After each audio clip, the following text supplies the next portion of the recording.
Amazing. Thank you so much, everyone, for joining us for this session on AI-powered cyber threats. You didn't have to be here. You could have been in the session about unconscious bias, so I'm really delighted to know that no one in here has any bias at all. We're going to have a wonderful, sort of euphoric, unbiased session today. So welcome, thank you for joining us.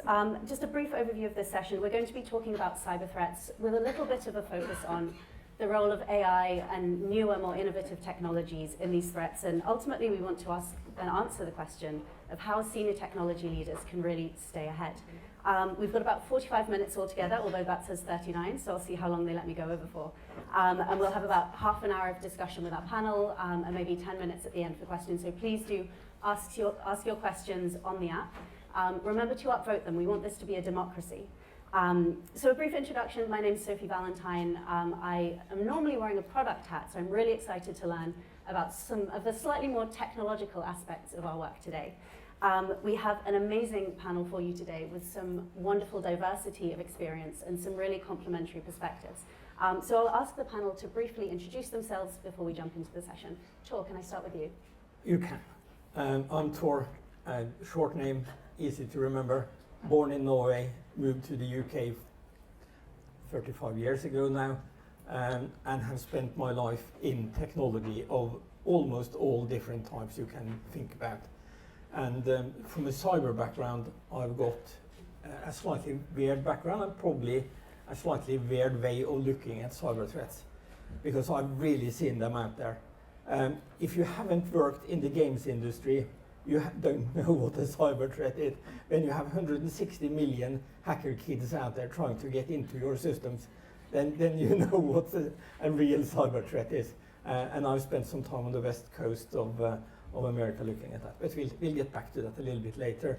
And ask anything. That's what you should do with us. We're really diverse. And I'm really pleased to be the only man on the panel as well. Talk about diversity and inclusion, right? Hi everybody, my name is Lesley. I work for Microsoft. I've been in incident response for something north of 24 years, which makes me polarized. We also have Xbox, so I can absolutely rubber stamp what Tor is saying about gaming. If you want to know how these people think about this stuff, go and look at the gaming platform. Born in Zambia, actually, and I came to the UK about 30 years ago, so I still prefer the weather there. Fiona. But we've had a great summer. Can't argue about that. That's very true. So my name is Fiona Boyd, and I head up security and resilience consultancy for Kyndryl UK. I come from an SI background, so I spent all my career serving customers. Had lots of experience from starting up from network operations and moving into security, where I helped design and build security operations centres, offerings, and moved into product development and services with customers, and been with Kyndryl now for nearly a year. So last but not the least, so I'm an interim CTPO, and as part of my role, I'm head of product engineering at Nominet. Previously, I was running engineering, global engineering orgs for Anaplan, Go Student, CDK, Cisco, 25 plus years, and been in telecom, banking, infrastructure, and I suppose AI and cybersecurity are part of the tapestry for us as part of the larger tool set. So I'm quite keen to hear my panelists' views, as well as looking forward to the questions from the audience today. Fantastic. Thank you so much, everyone, for being here. It's going to be a great discussion. So it's 2025. To what extent are we starting again with the way that we're addressing cyber threats, or the sort of the cyber threats that we're seeing? Tor, I want to come to you first. What are we seeing that's new, and what are we seeing that's not new? So most of what we're seeing is not new. It's the same old threats. That's what they're just faster. They to a certain degree turbocharged today. The new threats we are seeing is basically, in my opinion, supply chain threats. And by supply chain, I really look at the room here and look at everyone that does any kind of programming, because the introduction of AI into programming, to writing some of our code, is one of the biggest threats we see at the moment. And especially seeing we've outsourced a lot of our development, that's what most of us do, then we have lost control over the code base to a certain degree, or at least it's been made very much harder to find. Speed, I've seen machines. We did a test a few years ago by leaving some of our servers open on the internet, and it took an average of 90 seconds before they were hacked. It tells you something about the threats. I was even fooled yesterday by a letter from HMRC, by the way. Don't know how many others got the same email of logging into HMRC, and it was a spoof. I almost fell for it. So that's again the same type of threat. Most of the threats you see are from insiders as well, are people inside the company. But we focus mainly on the outside most of the time. And I think we maybe should look more at what happens inside the company, and therefore the whole development cycle seen from my point of view, and the DevOps cycle where people misconfigure things.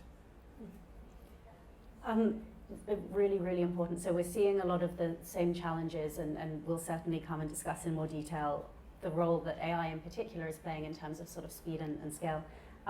Lesley, coming to you, what are you seeing? Are you seeing any changes in terms of, are we getting more mature culturally? Are we paying more attention to these old threats? Or are we still seeing the same challenges that maybe leadership aren't really listening when someone says you should be worried about this and you should be doing something about it?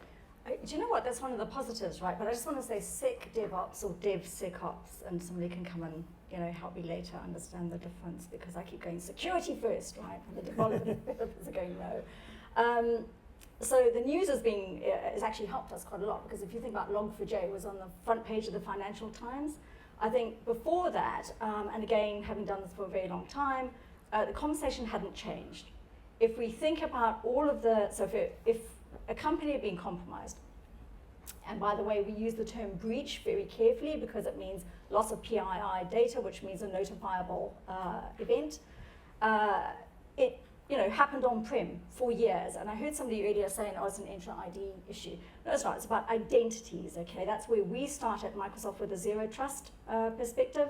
Not to say that networking is not important, but the attackers go after identities first.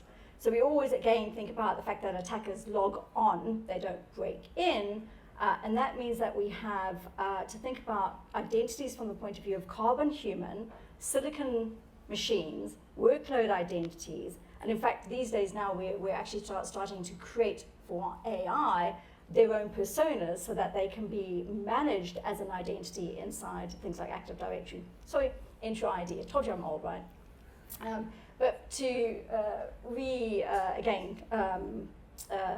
format what it was that you said, speed, scale, sophistication, right? That's the way we're thinking about it, because none of these are not novel attacks.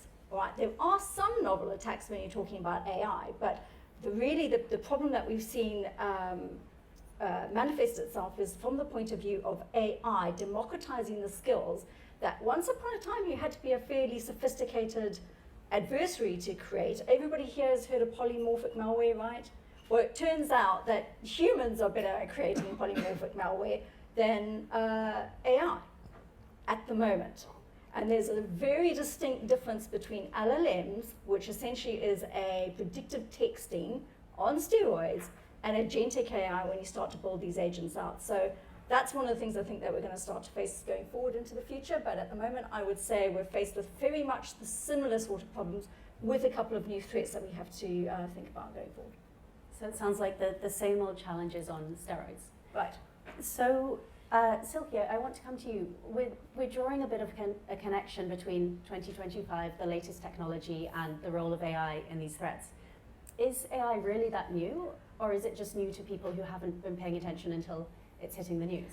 Yeah, so exactly, you hit it on the nail, because if I look back at 2022 and look back now and look now, it's almost like it's the same threats, and what has changed is kind of fear of missing out, and the complexity estate of applications, vendors, that has evolved, because which was kind of automation has become now reshaped and refined, and there's an AI label on it. So I think as an industry, we need to be a little bit more mature and have a more of a sustainable outlook towards what are our requirements, what are the threats, what are the products out there, build versus buy. So I suppose strategically, overarchingly, I would say that the threats and the risk and resilience mapping kind of remains the same. Is the complexity and the fear of missing out has kind of increased to join the dots between requirements and solution. So I would say that you're right that the threats are also kind of packaged with steroids in it. So that's the complexity. So that's the balance we need to be ahead. We can't be on the back foot anymore now. So yeah, absolutely, totally makes sense. And Fiona, you've spoken before about we're migrating into a space where it's just AI is fighting AI. What do you think that means specifically for culture in organisations? Well, I think it provides us with a bit of an opportunity. So we all know AI is here. So it's not if, it's how do we harness that and how do we get maximum value. So I think the role of the CTO is no longer just infrastructure, it's much more aligned to the business. And as such, the mean time to value and getting that tailored benefit for businesses is at the forefront of most people's requirements. So that allows us to think about the role of security within the ecosystem. So that means you've got to equip your people with skills, you've got to equip them with knowledge, your culture has to be very strong, and it needs to be seen as not a frenemy, but more as an enabler. And that means that you need to start thinking of, we all know that if you don't inherently put security into the design and the heart of everything that you do, you're going to have problems afterwards. This is the same old show. We've seen it time and time again. And I think what we need to do is we need to really have strong policy, strong governance, strong ethics, and then put the guardrails in on that to make sure that you are, you're testing your code, you're developing your code pursuant to policy, your policies are being constantly updated and monitored, you're checking your code for vulnerabilities as you're actually going through that process. So I think if we start now, people are probably still experimenting, so they can start to look at the changes that are required within the organisation, maybe look at a tools rationalisation, process consolidation, and really start to re-engineer how they want to use this. Because AI will be adopted, it will become more mainstream, it will become mature, and it has to be secure. Yeah, absolutely. And so we're segueing really nicely from our first question, which is around what are we seeing in terms of the threats and the vulnerabilities, and what is the role that AI is playing in those changes, into what are we going to do about it? What is our approach? So Silky, I want to start with you. Are we taking a completely different approach to strategy? Are we strategizing differently when we think about how to approach these challenges? Or is it really just business as usual with a slightly different set of threats? No, it's just the opposite. It's like I said last time. It's like we can't be on the back foot. So especially in the orgs I'm leading, and what I've seen with in the industry as such, that there's almost like AI and threat detection and response time and all the DORA metrics, everything, and the discovery time, and kind of making sure that it's part of the governance model. It's all spun into the technology radar for us, and it's a very agilist.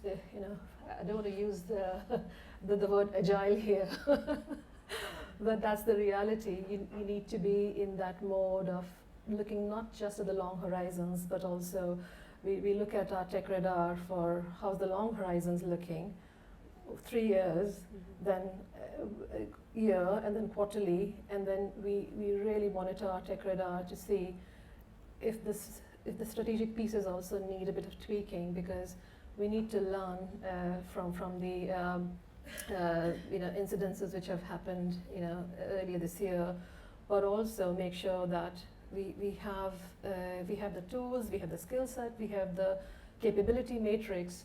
If it is beyond our capability, then we look with partnerships. So it's strategically, it needs to be part of the technology radar and your people stack. So that's the way, and looking, not being comfortable where you are, and kind of approaching that with a very learn, test, and then modify.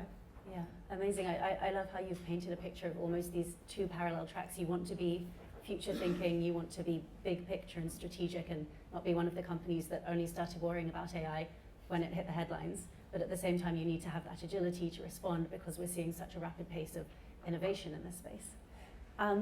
Fiona, just coming back to you, you've spoken before about this concept of having brilliant basics, making sure that you've really got the groundwork nailed down. How can we translate that concept, or do we need to translate that concept into a 2025, 2026 environment where we're seeing things like emerging regulation? It's all the same, isn't it? Nothing's really changed. It's just future-proofing and having that continuous eye on how you're going to prove and test. So we talked about the role of governance and ethics, and then how do you deploy those brilliant basics? So how do you check for vulnerabilities? So you get, as I said before, you get AI versus AI, both on offensive and defensive. It should enable people to, with the alert fatigue, should be able to free up analysts to look at higher value work, but also you need to think about how you're going to test changes. So are you going to employ digital twins? To the strategic point, make sure that it's within a secure environment, you've got the sandpits hardened, you know what you're doing, you're looking at emerging threats. But we know that it's going to change and evolve, so the nature of the threats will change, plus the nature of agentic will change and evolve. So it's how do you continually keep your organisation up to date with the adversarial techniques, but also how you can put governance guardrails around them such that you're protecting and future-proofing some of your thoughts on how you can keep slightly ahead of the game, let's put it that way. Yeah, absolutely. And Tor, coming back to you really briefly, you mentioned earlier that it's not just about these malicious threats. We're creating vulnerabilities by using AI to shortcut how we build software. What are you seeing in that space? And importantly, what do you think we need to do in our organizations to counter that? Well, if I can do it through ChatGPT, why should I write it myself? Can I give you a very good example of that? So I worked for a company that called me in to help them on technology last year. They were cutting edge AI. So they were using all the big names. You know who they would be using. They've outsourced all the development to a company specializing in AI development. And they had raised 170 million in capital to produce AI of tomorrow. I went through their stack. They were using Ruby 2.6, which was end of life when they used it. They were using Rails 4 on top of it, which had also been out of end of life for a long time, non-supported, to build all their smart AI on top of this. If you start building on shaky foundations, and I love Ruby by the way, but I like new versions in supported versions of it. What are you doing with your technology? The underpinnings are non-supported and full of vulnerabilities. It doesn't help whether you build the world's best AI on top of it if you can't protect it, if you can't rest assured that what you're building on is good. And that's a real life scenario. I went to the CEO of the company. This was a startup company that raised just enough money to build their AI.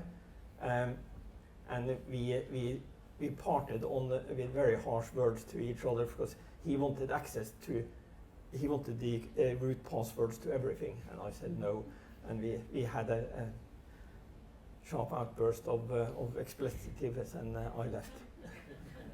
But the point is, you need to know the whole stack. You need to know what you're building on. You can't just paste on a layer of Rails on top and say this is super modern technology and this is going to save your company from everything else. But on the other hand, they were a startup company and only had so much money and so much understanding of technology that they rather be blind to the problems they had. Scary. I'm hoping no one in the room has been in a situation like that. I won't ask you to raise your hands if you have. Lesley, coming back to you. So, I mean, we talk about AI in this context, and AI and the cloud go hand in hand, and obviously the cloud is ubiquitous.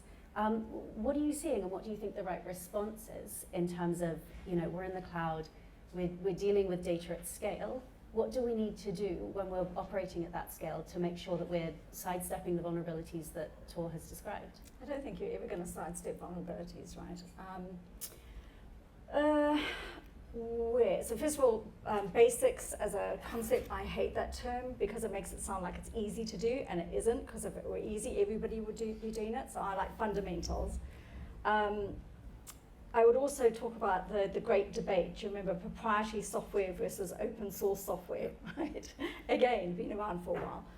I would say that from our perspective, and I would say this because I'm Microsoft, right? But The thing that the cloud gives us from a scale perspective is the ability today, especially if it's infused with AI, and I'm of the ilk that I prefer machine learning, but I've lost that battle as well, so Gen AI really did it for me, but anyway. So if you're talking about AI infused, if you're talking about a platform approach at scale with threat intel infused, then you have got a game-changing platform to help with it, because now you're detecting at scale, right, and at speed, to the machine speed comment. What I would say this gives us, which I'm not seeing in terms of the technology, things like NIST, MITRE. Think of MITRE as a static attack framework, fantastic job. I want to move to dynamic ontologies. How quickly can we pick up that something over here is actually aligned to something over here and do something about it? The scale of the cloud, AI infused, TI infused, essentially gives us the ability to do predictive shielding, which means that as an organization, we can think about what is coming and what we do about it beforehand. So back to the detection engineering, obviously I'm an incident responder. If you can't see it, you can't detect it. I want to move the story back to preventative engineering. Not to say that this goes away, but the fact that we've kind of ignored this bit. And anytime I'm involved in an incident, and this is fairly recently, I had one of my CEOs basically tell me that he didn't know that privileged identities were the things that attackers go after. Well, they've been going after privileged identities for a few years anyway, right? So let's try and spread that word to think about how we prevent that. But then, again, back to that predictive shielding, preventative engineering capability, we have the capability today. We should be doing continuous exposure management. We shouldn't, yes, okay, you should do a pen test, but a pen test is a once, maybe twice a year thing, all right? It's static. Dynamic ontologies, let's think about how we can enable that. Mm-hmm. So it sounds like while AI can be a foe in this space, it can absolutely be a friend as well. It's a game changer for defenders. Yeah, amazing. So we need to put ourselves on steroids as well as everyone else. I think that's illegal. Not the healthiest. So just coming on to our final topic, and do remember to submit your questions. We've got a few coming through in the app already, and if someone's already asked what you want to ask, give it an upvote and we'll make sure we ask that one first. So our final topic is around real stories of cybersecurity threats that maybe have gone fantastically, maybe haven't gone so well, as we know sometimes happens. I will invite the panel not necessarily to name and shame, but to share any experiences as anonymized as they need to be that offer learnings. So maybe coming back to you, Lesley, I mean, what are you seeing around when we have these threats? Are people learning every time? Are they changing their practice? Or are you seeing people slipping back into their old habits? So I think somebody mentioned earlier, never let a good crisis go to waste, right? It's even better if you're using another person's crisis. So I think what I see going well is that collaboration. And certainly at Microsoft, we're trying to be as transparent as we possibly can about the fact that we have attacks and how we're approaching it, because I think if we don't think about collective defense, the attackers have no problem sharing with each other, right? As defenders, we need to start sharing. But there is that blame, there is regulations that potentially mean that we're going to be fined, so there's a bit of a reluctance to share. I think going forward with, back to the, I suppose, never let a good incident go to waste, one of the things I am seeing, which I wish I could change, but I understand the dynamics, is where the board is requesting and requiring that business return to business as soon as possible. Okay, so you're not taking any lessons. So essentially you're standing up the same environment that was compromised in the beginning, right? You also, so fine, you do it securely, you build all the golden images back into the systems and you stand it back up again. Okay, good. Even better would be the fact that you're taking this as an opportunity to modernize. So you mentioned digital twins. Well, some of the outfits out there are returning to business the way they've always done it. And I think using the time when wallets open, because it's an incident, is a grand time to think about how you're going to modernize that stack. Amazing. Really, really fascinating and some great tips for our audience there. Tor, you mentioned you've worked in gaming. Yeah. So you've probably worked on some products with some fairly large user bases. Extremely large user bases, yes.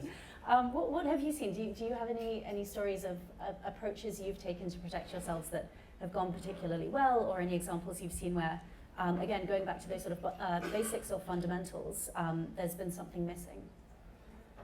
Both yes and no. I'll take it from a slightly different industry, from the car industry. How many of you drive around in a car that haven't had its software updated for years?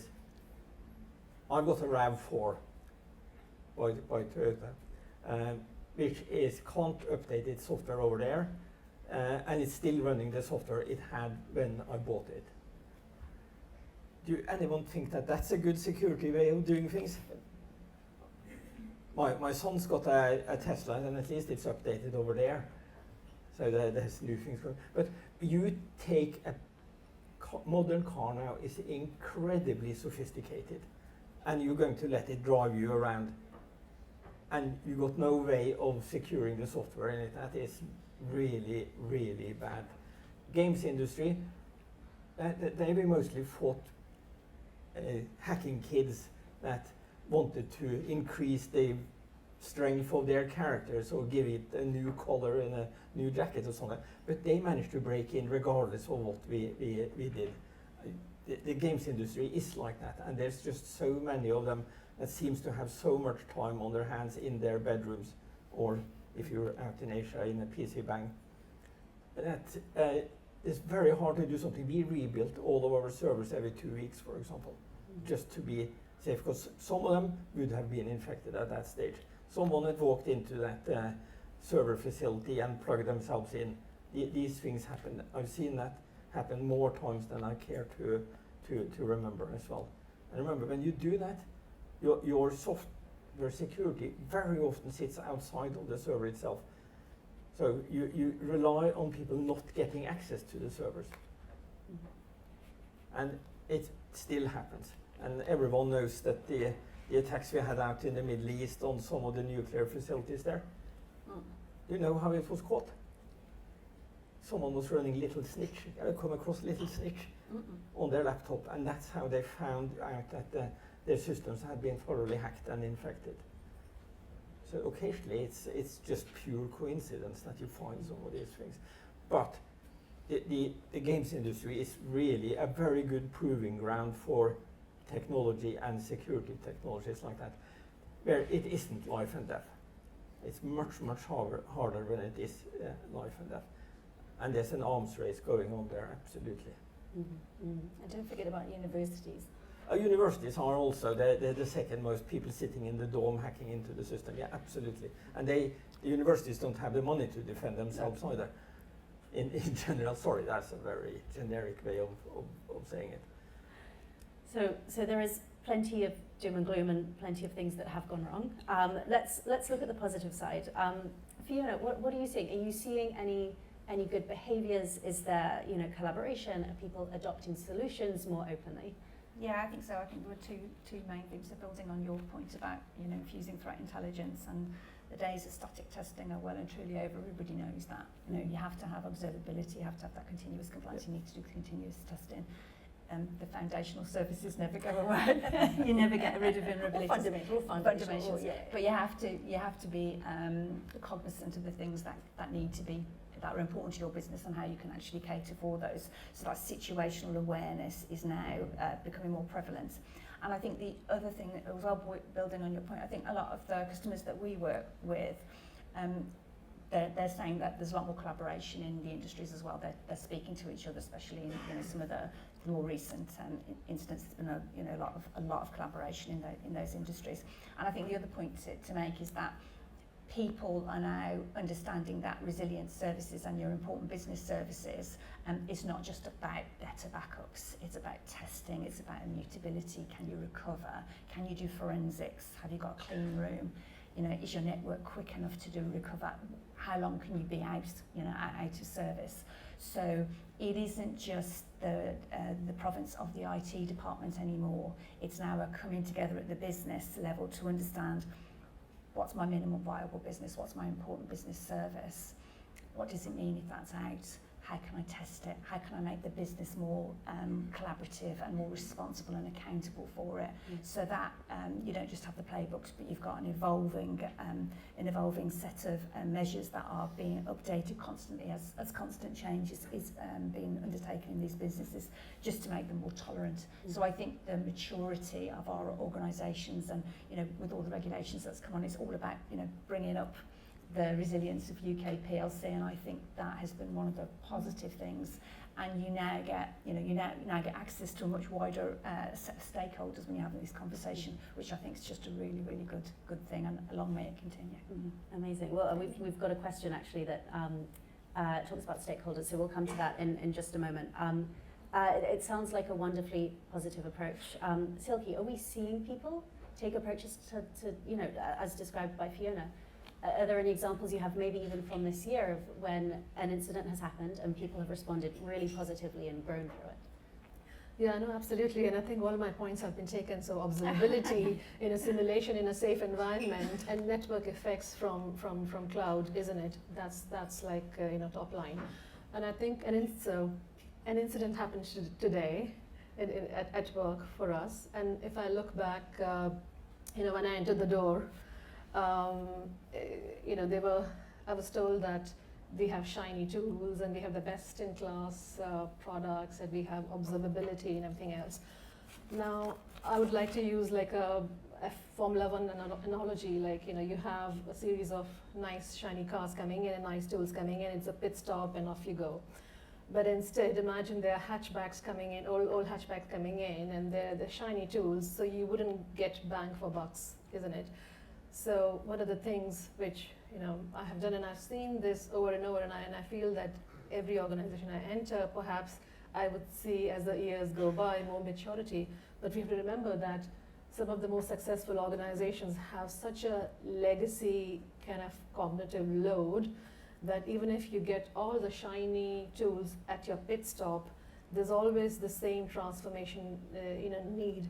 So in my organization, we try to kind of lower the barrier of that, converting the hatchback along with polishing and shining our tool set, but converting the product as such, lowering the barrier for adopting these tools.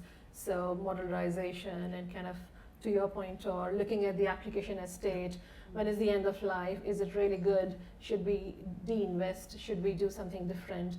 And should we optimize and scale and look at our observability, where we need to, what is the depth of usage of product?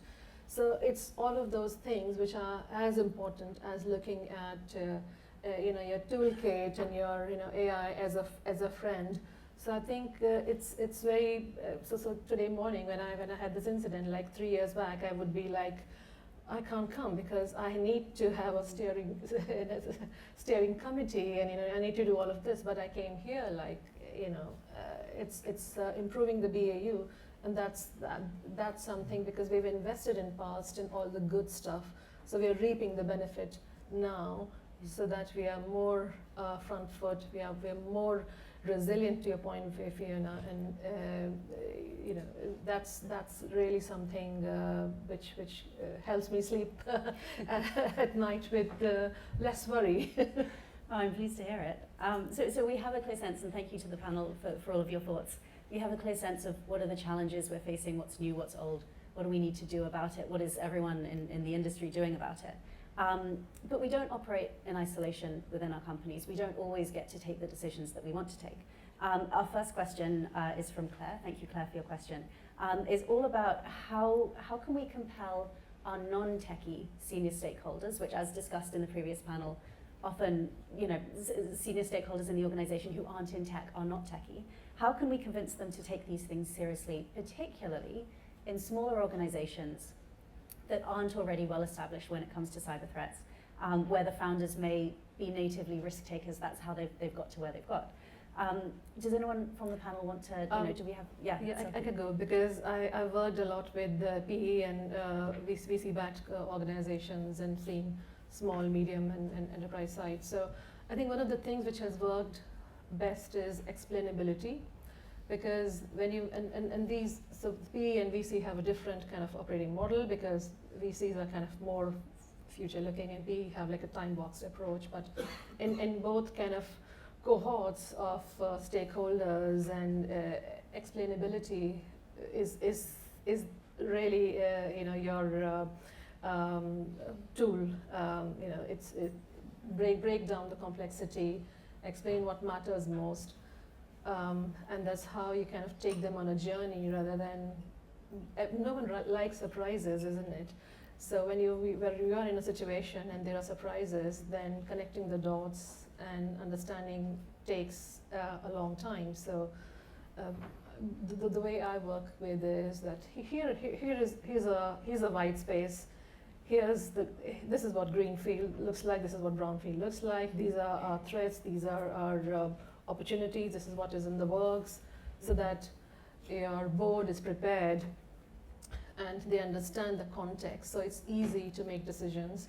It's easier when they understand half of the things. So I think explainability and keeping that as your top priority whenever you meet the board and you have these engagements with non-techie founders is important. Mm-hmm. So just to add to that, right, we're doing a lot of training of boards now for ransomware, because the impact to a ransomware attack is clear. And I think, Fiona, you mentioned minimum viable company. What does it, so essentially it's a term that allows us to think about how we prioritize after we've had the worst case scenario come true. I have to say the range of responses has been as diverse as the boards that I talk to. But I think, again, that's potentially at customers who have the time and the money and the resources to be able to spend doing this stuff. When you talk about small and medium businesses, we work with the NCSC to help shape things like the cyber essentials, so that you're at least using out of the gate kind of best practice guidance around that, given the fact that they maybe don't have as much resources available to them. But then that also flips the story to critical national infrastructure. So we have this feeling about almost like we've had this long peace, right? We're in this digital siege now where we have all of these people using all of the AI and all of the tools, and they don't have regulations to worry about. So that speed and that scale of attacks is grown exponentially. So how do we as organizations, because bear in mind, we are all, not just as organizations, I should say, as society, how do we protect our critical national infrastructure who don't have the time, the money, and the resources to protect? And we all need to, there was this thing in the wake of the last set of attacks, which is, this is a wake-up call for the industry. I've been saying wake-up call for the last 24 years, right? So can we move away from wake-up call and talk about how we, I don't know, lean in, or how we take accountability and responsibility for these things? Mm-hmm. I think we have time for maybe one more question. This question is from Benjamin. Thank you, Benjamin. And it's in the context of testing code and using AI to test our code. I think we can broaden it to using AI for managing sort of threats and vulnerabilities more generally. How do we know when AI should be playing a role and when we need to have a human in the loop? That's very, very hard to answer, because there will always be a human in the loop, I hope. But one of the things I personally see modern IDEs and modern technology is good, is that writing the AI component of a modern IDE is very good at writing tests. At least we can write as many tests as we can, because we've got this disease at the moment where we think we need to release code every day, or even every hour or every 2 hours. And if we're ever going to get to that, we need to have testability, observability built into the code. And unfortunately, that's not something that happens just on its own. But that's where AI can play a really, really crucial role at the moment in helping us to get at least the tests into our code, so it feels safer to release new versions of the code. Because if we're going to play in the game of defending ourselves, we may need to release things incredibly quickly. That's why we started off saying it just happens a lot faster now. And that means you need to respond a lot faster as well, unless you're going to shut down your networks completely, which for most companies is not something you're going to do lightly. But there's absolutely a good thing in that we make, due to regulation and so on, we at least talking about some of the big attacks we have at the moment, and we're not seeing less of them at the moment as far as I can see, so it accelerates. And I'm not always sure that small companies are following regulations in this space either. No naming names. No. I think this is the first panel ever where we've actually finished on time. I was going to add an alternative Almost point of finished view, on but- time, yes. But I think partly we're in a position now where I want to debate a little bit the thinking about how we are in this kind of business as business, I think, and having human in the loop, because in a way, when you're talking LLMs and having amplified human intelligence and augmented human intelligence, that's all fine.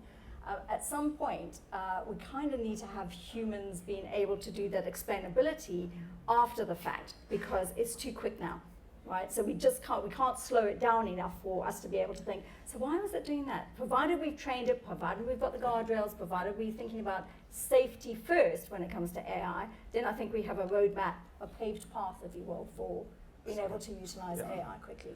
Sorry. One thing very quickly. The product managers are kind of using AI, or to really showcase, something like an MVP or something to just test the workflows, and this is happening like in our industry. So that's one of the signals I'm seeing, that it's being used for testing, and it's being used to test ideas and baking success earlier by looking at the direction of travel, whether it's right or not. So yeah, there's a lot we can talk about, but There is. I might have to call it there, or they won't invite me back. I'm being waved at coming. So thank you so much, panel, for all of your thoughts. I think they will be around for a little bit today, so if you did have a question that we didn't get to, please do grab them. Plenty of time for networking, and we do really want to keep the conversation going. So a round of applause for Tor, Lesley, Fiona, and Sophie.